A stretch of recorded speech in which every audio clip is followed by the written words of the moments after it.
Gospel singer Tim Godfrey's new track with American singer Travis Greene is currently trending following the recent release of the performance video of the track. The song titled Nara. The duo sees the American deliver a part of his verse in the Igbo dialect. Have a look.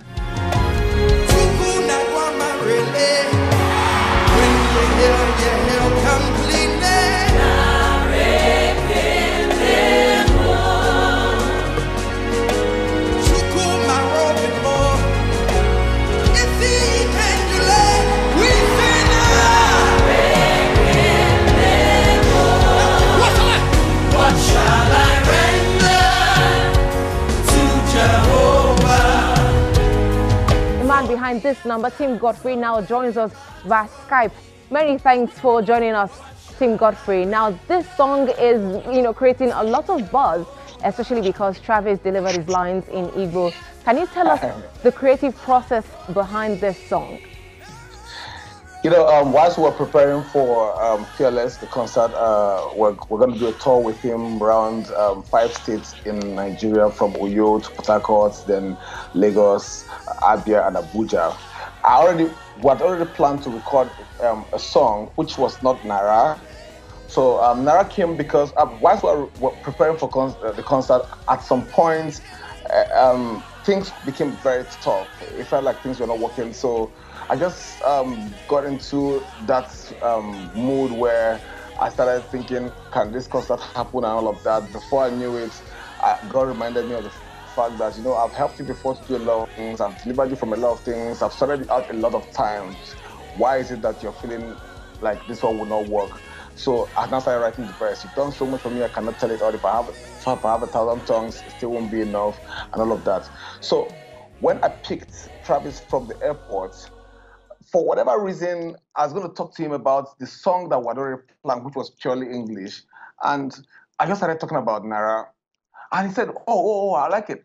And I said, okay, let me sing it right here. And I sang the Igbo part. He said, oh, that is very much interested. So it took us the whole of driving from the airport to the hotel to try and catch the beat. So he recorded it on his phone and walked through it overnight. And then that's how we actually, I was shocked that he was able to pronounce everything perfectly. Now, that's very interesting how all that played out. Now, is this track part of a new album or a new project itself? Yeah, Fearless is a yearly event that happens, that's happened for 3 years now. First year was with Mapsap. Second year was with Kirk Franklin, and the third one was Travis. And most of the time we'll release a DVD with it. We have also we released last year's on. So, but this will be one of the tracks in the new album that we're working on, and it's also going to come out in DVD. Like you saw on YouTube and other places, it's actually trending. It was actually number 8 all over the world, trending video. In 5 days, it's had close to 300,000 views. It's been amazing. Like, everybody has been talking about it all over the world. Kenya, Tanzania, even people that don't understand what we're saying, they all have been talking about it, and it's been such a tremendous blessing. So it's going to come out on the DVD, full DVD, and also on a new audio album that we're working on right now. Now, parts of this song are from an existing song or chorus.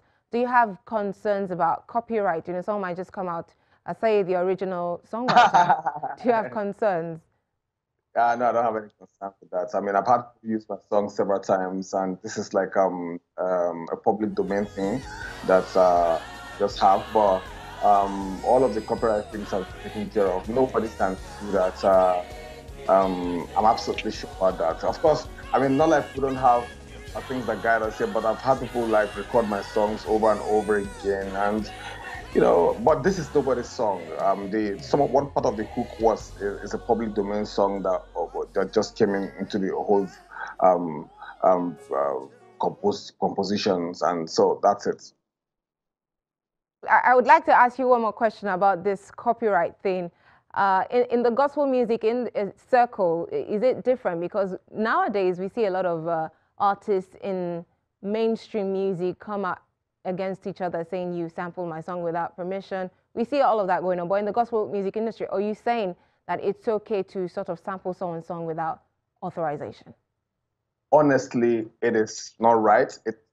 okay. It will never be okay to do anything like that. I think when you write songs and put things together, it's like an intellectual property.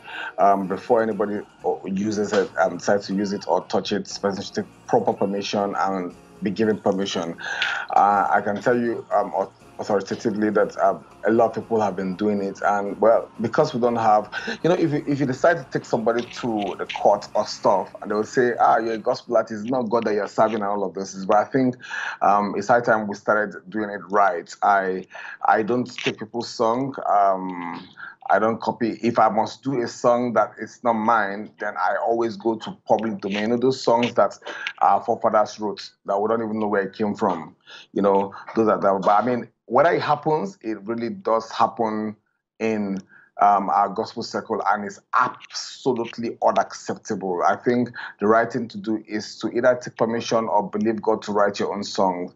I I don't think it's fair. I mean, it even spills to the level of having people do a selection of 12, 15 songs and put your song without permission. It goes as far as people, some artists don't have any song. When they get on stage, they would perform, like they'll combine 20 hits that has happened in the last 1 year and get people pumping and jumping. And then the original owners of the songs will come and will not even know what to sing again because you have done all your songs. So there's so much to it that is really, really bad that if we start talking about today, we'll talk about it forever.